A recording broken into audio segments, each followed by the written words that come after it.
नई Delhi railway station पर हुई भगदड़ ने एक बार फिर सुरक्षा की गंभीरता को उजागर किया है।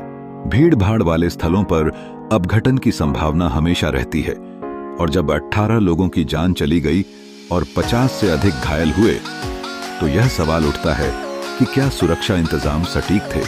इसके बाद आसनसोल स्टेशन पर भी भगदड़ जैसी स्थिति उत्पन्न हुई, लेकिन प्रशासन की तत्परता से हालात काबू में आ गए। यदि समय पर कार्रवाई नहीं की गई होती तो निश्चित रूप से और भी भयावह स्थिति पैदा हो सकती थी। यह ऐसे समय में हुआ है जब श्रद्धालु प्रयागराज जाने के लिए विभिन्न रेलवे स्टेशनों पर जुटे हुए थे। प्रयागराज में महाकुंभ स्नान के दौरान कई लोगों की जाने की घटनाएं हो चुकी हैं, जिससे मृतकों की संख्या और बढ़ गई है। इस दौरान प्रशासन पर आरोप है कि उसने सही आंकड़े छिपाए हैं। सत्ता पक्ष की आलोचना बढ़ती जा रही है और इसकी वजह से राजनीति भी गरमाने लगी है। तृणमूल नेता गुरुदास चटर्जी ने इस पर तीखा प्रहार करते हुए कहा कि उत्तर प्रदेश सरकार और केंद्र सरकार ने यात्रियों की सुरक्षा के लिए कोई ठोस उपाय नहीं किए हैं। इस प्रकार की लापरवाही ने आम जनता के मन में सवाल खड़े कर दिए हैं। कुंभ स्नान का यह आयोजन हमेशा से ही जनसाधारण का बड़ा आकर्षण रहा है, लेकिन सुरक्षा के मामले में इस तरह की चूक समाज के प्रति एक गंभीर उत्तरदायित्व का उल्लंघन है। इस स्थिति ने सरकार की छवि को भी धूमिल किया है। जिस प्रकार से श्रद्धालुओं की भीड़ थी, उसे ध्यान में रखते हुए सुरक्षा के बेहतर इंतजाम जरूरी थे। हर साल की तरह इस बार भी भीड़ भाड़ की आशंका थी, लेकिन फिर भी व्यवस्थाएं प्रभावी नहीं थीं। यहां तक कि मरने वालों की सही संख्या का नहीं आना यह संकेत देता है कि सरकार किसी तरह की छुपाने की कोशिश कर रही है। ऐसे में जनता को अपनी सुरक्षा की चिंता सता रही है और राजनीतिक दलों के बीच आरोप प्रत्यारोप का दौर जारी है। समाज का हर वर्ग अब इस बात को लेकर सजग होने लगा है और यह अपेक्षित है कि भविष्य में ऐसी आपात स्थितियों से निपटने के लिए सरकारें ठोस कदम उठाएं। দেখুন আমাদের এই যে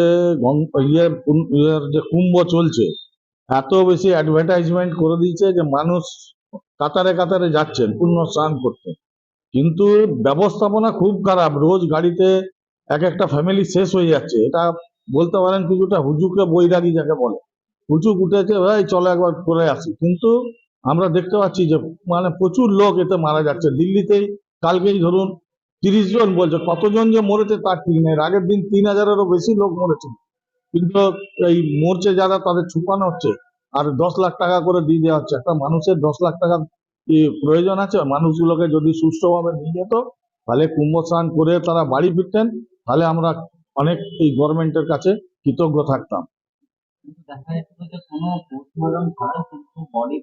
আমাদের আসানসোলে জামুরিয়ার বডি এসছে পোস্টমর্টম ছাড়া, মানে তাদেরকে টাকা দেওয়ার ভয়ে তাদেরকে পোস্টমর্টম করেনি, পাঠিয়ে দিচ্ছে। সে আবার নয়ন চক্রবর্তী বলে পোস্টমর্টম করিয়ে সে বডিকে জ্বালানো হয়েছে।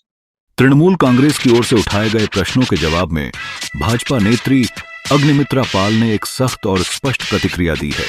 उनका कहना है कि भाजपा हमेशा विकास और सुशासन की पक्षधर रही है, जबकि तृणमूल केवल राजनीति में ही नहीं बल्कि सांसारिक मामलों में भी विफल साबित हुई है।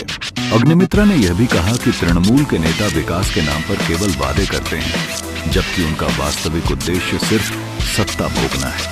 দেখুন, মানুষ কুম্ভ মেলায় যাচ্ছেন, 144 বছর পরে মহাকুম্ভ এসেছে। আর আমি জানি না, আমার মনে হয় পশ্চিমবঙ্গ থেকে তো 10 কোটি মানুষের মধ্যে বোধহয় 5 কোটি মানুষ চলেই গেছেন অলরেডি। এই রকম যদি ভিড় হয়, যে কোনো মানুষের যে কোনো সরকারের হ্যান্ডেল করাটা ডিফিকাল্ট।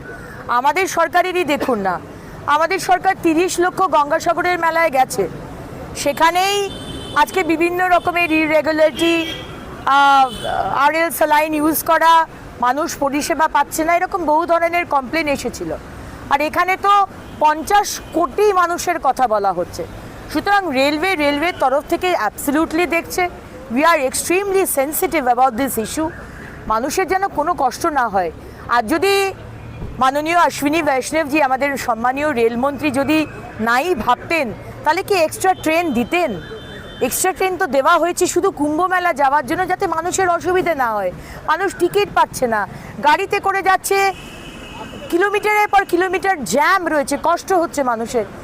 মোদিজির গভর্নমেন্ট, অশ্বিনীজির গভর্নমেন্ট চাইছেন মানুষের কষ্ট না হোক।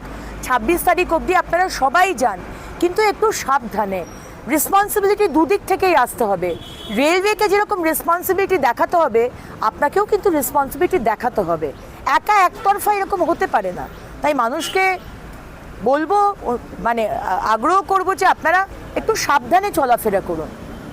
हालांकि कुंभ के इस महापर्व के बीच कुछ ऐसी घटनाएं भी सामने आ रही हैं जो इसे राजनीति का अखाड़ा बना देती हैं। मुख्यमंत्री और विपक्ष हर कोई कुंभ में हो रही अव्यवस्थाओं को अपने अपने तरीके से साधन बना रहा है।